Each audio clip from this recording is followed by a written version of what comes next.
से अनार, आ से आम, ई से इमली, ई से ईख, ऊ से उल्लू, ऊ से ऊंट, रू से ऋषि, ए से एकतार, आई से ऐनक, ओ से ओखली, औ से औरत, औ से अंगूर। क से कमल, ख से खरगोश, ग से गमला, घ से घड़ी, अंग से कोई शब्द नहीं बनता। च से चम्मच, छ से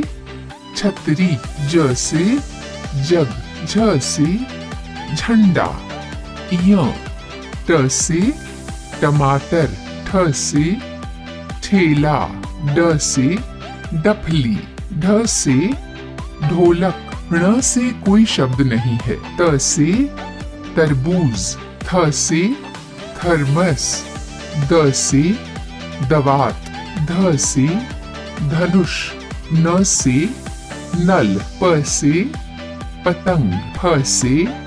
फल, ब से बतख, भ से भालू, म से मछली, य से यज्ञ, र से रस्सी, ल से लट्टू, व से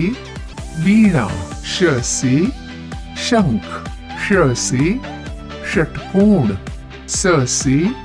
सूरज, ह से हाथी, क्ष से क्षत्रिय, त्र से त्रिशूल, ज्ञ से ज्ञानी,